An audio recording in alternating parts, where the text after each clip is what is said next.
ब्रह्मवैवर्त पुराण के आधार पर प्राचीन काल की बात है, जब धरती पर अधर्म बढ़ने लगा था और राजाओं का अहंकार आकाश छूने लगा था।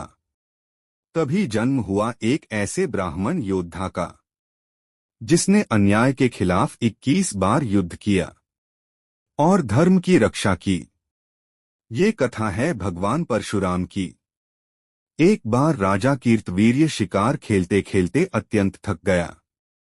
संध्या का समय हो चुका था, इसलिए उसने अपनी सेना सहित ऋषि जमदग्नि के आश्रम के समीप विश्राम करने का निश्चय किया। ऋषि जमदग्नि ने अत्यंत विनम्रता और प्रेम से राजा और उसकी पूरी सेना का स्वागत किया।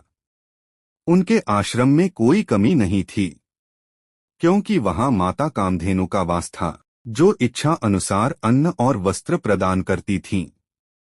राजा यह सब देखकर आश्चर्यचकित रह गया, लेकिन धीरे धीरे यह आश्चर्य लालच में बदल गया। राजा ने ऋषि से कहा, हे मुनिवर, यह अद्भुत गाय मुझे दे दीजिए। ऋषि जमदग्नि ने शांत स्वर में उत्तर दिया, हे राजन, यह कामधेनु कोई साधारण वस्तु नहीं है।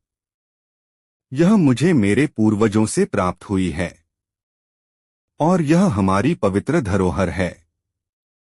मैं इसे आपको नहीं दे सकता। राजा को यह उत्तर पसंद नहीं आया। उसका अहंकार और लालच और बढ़ गया।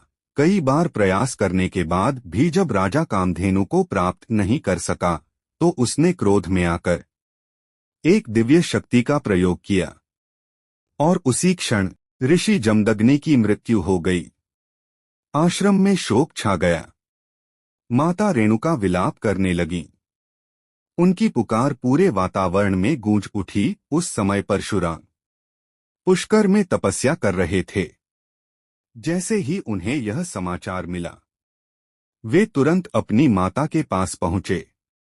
अपने पिता को मृत देखकर उनका हृदय क्रोध और वेदना से भर गया। उन्होंने वहीं प्रतिज्ञा ली, मैं इस अधर्म का अंत करूंगा और पृथ्वी को अत्याचारियों से मुक्त करूंगा। माता रेणुका अपने पति के वियोग को सह नहीं सकी और उन्होंने भी सती होकर अपना जीवन त्याग दिया। यह दृश्य परशुराम के लिए असहनीय था। अब उनका क्रोध और भी प्रचंड हो गया।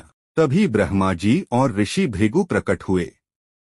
उन्होंने परशुराम को समझाया, हे राम, केवल क्रोध से कार्य पूर्ण नहीं होगा, तुम्हें भगवान शिवा की शरण लेनी होगी। तब परशुराम शिवलोक पहुंचे और कठोर तपस्या की। भगवान शिव उनकी भक्ति से प्रसन्न हुए। उन्होंने उन्हें दिव्य अस्त्र शस्त्र प्रदान किए, पाशुपतास्त्र, ब्रह्मास्त्र और अनेक शक्तियां। अब समय आ चुका था। राजा कार्तवीर्य को जब यह समाचार मिला, तो वह अपनी विशाल सेना के साथ युद्ध के लिए निकल पड़ा। युद्धभूमि में भयंकर संग्राम हुआ। परशुराम ने श्री हरि का स्मरण किया और अपने दिव्य अस्त्रों का प्रयोग किया। कुछ ही क्षणों में पूरी सेना परास्त हो गई और अंत में राजा कार्तवीर्य का वध कर दिया गया। इसके बाद परशुराम ने बार बार पृथ्वी को डोट अत्याचारी राजाओं से मुक्त किया। कहा जाता है कि उन्होंने 21 बार अधर्म का नाश किया और धर्म की पुनः स्थापना की। भगवान शिव ने उन्हें उनके फरसे के कारण परशुराम नाम दिया।